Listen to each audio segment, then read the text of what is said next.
Bismillah ar-Rahman ar-Rahim. So in this remaining of the first session, just a few minutes, 8 minutes before break. Can you hear me? Maybe it's okay. So I start with explaining the significance of unity. Yeah, maybe after the break. So, you know that we as Muslims, Christians, Jews, we are all monotheist. So we believe in one God. Maybe we have different ways of articulating our creed. For us, Shia Muslims, the way we normally articulate our, creed is that we say we have 5 principles. We call them principles of religion, but if we want to be more precise, we say 3 of them are principles of all religions and 2 of them make it for the Shia.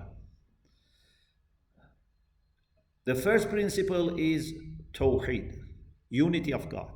That is our first principle. The second principle is prophethood, Nubuwwah. We believe in human need for revelation, and we believe that God has sent us prophets and messengers and revelations, and the Prophet Muhammad was the last prophet. The third is resurrection. We believe in the fact that we are not going to perish by death.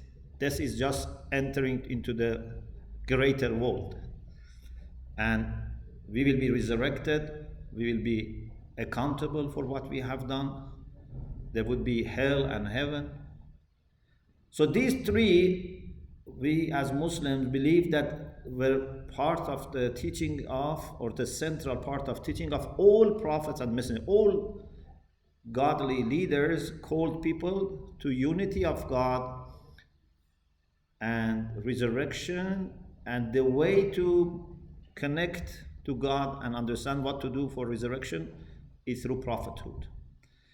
But then we have 2 more, because in the early centuries of Islam there were lots of theological questions. So in order to understand what type of understanding of Islam we have 2 more. One is imamate. We believe that divinely appointed leadership continues after the Prophet. After the Prophet, we don't have any prophet, any revelation, but we have divinely appointed leaders. So spirituality of the Prophet and knowledge of the Prophet continues, but not revelation. There is no need for more revelation. So we are 12ers because we believe in 12 imams, 12 infallible successors to the Prophet. Sunni Muslims, they don't believe that there is a need for successor of the Prophet to be the most spiritual or the most knowledgeable person. It's more a kind of political leadership which has religious elements, but there is no such a necessity that successor to the Prophet had to be the most spiritual, the most knowledgeable, or to be infallible. There is no such a thing for Sunni Muslims. And the 5th is divine justice, because there were questions about how you understand divine justice. All Muslims believe that God is just, but some Muslims had the idea that God is just by definition, meaning whatever he does is just. We don't have any independent, objective understanding of what is just or unjust. Whatever God does or says, it's just. Ash'arites had this idea, but Shia and some Sunnis like Mu'tazilis had the idea that goodness and badness are intrinsic, and when something is good, God says do it. Not that God can say to anything, this is good and then you have to do it. So for example, we say God never asks us to do something which is, for example, harmful to other people. God will never say to us to cheat or etc. But some people had this idea that God could have said differently. Now He has told us to do these things as virtues. He could have said opposite. We cannot limit God. They thought if we say there are independent criteria for goodness and badness, we are restricting God. This issue was in Christianity also. This issue was in Judaism also. It's not exclusive to Islam. And this actually existed from the time of Socrates and Plato, the issue of divine command theory. In any case, the Shia have this understanding that God only asks us to do things which are objectively good. And therefore, even if you are not a religious person and you follow your conscience, you understand the main principles of ethics. You don't need to be a religious person to understand that you shouldn't, cheat people, or you shouldn't, do injustice, etc. Anyway, Shia have these 5 principles. The first is unity of God.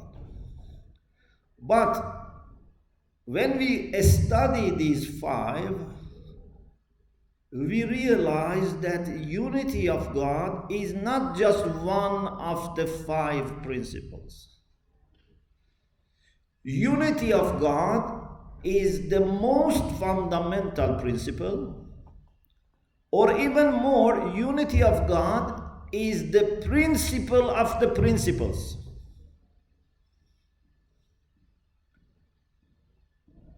Whatever we as Muslims believe or practice, or whatever virtue we are supposed to exhibit, all originate from unity of God, from Tawheed. This is very important for our work for unity, because if you don't understand how important is unity of God, then you don't understand how important it is to reflect unity of God in human relations.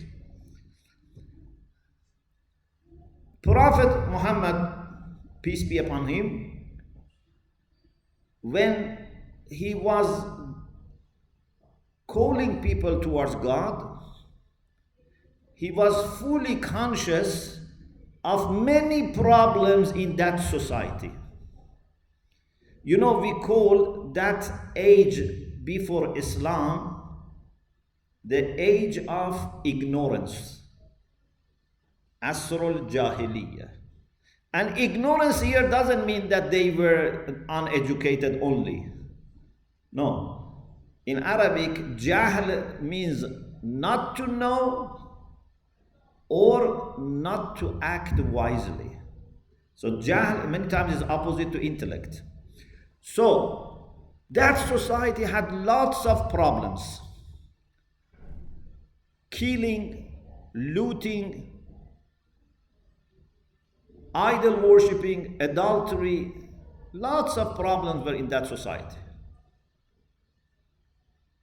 But it is very interesting that at the same time that the Prophet was referring to some of these problems, but when he wanted to summarize everything and offer one holistic approach, he said, قُولُوا لَا إِلَهَ إِلَّا اللَّهُ تُفْلِحُوا. Say with your heart, not just with your tongue, there is no God but the one God, the God creator, and you will have salvation. It means that if you are able to find the root of all the problems, on the surface you see many problems. On the surface you see poverty, injustice, lack of education, adultery, idol worshipping, looting, women have no rights, they buried their daughters alive. You see lots of problems. But Rasulullah, with his insight, he was able to understand the root of all these problems is that they have gone away from God. worshipping idols didn't make them spiritual, didn't make them selfless. Worshipping idols just accumulated their problems and developed their ego. So he said, say word of unity, say God is one, you will have salvation. But the pagans, who were happy to do everything to keep their power and control, they knew that it's not just to say a word. They knew that if they commit themselves to God, they cannot do injustice, they cannot discriminate, they cannot take advantage of being in charge of Mecca. So they were hesitant to say God is one.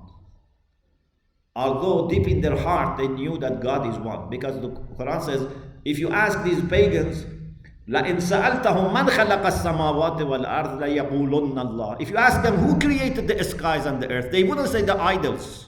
They would say God. Because they were polytheists. They were not atheists. Yeah? So they believed in God and they believed in the idols as those that can take them towards God. But belief in idols was very good for them. For their, power, for money, etc. So, unity of God is principle of principles. We will have a break, and then after break, we will continue. Thank you very much.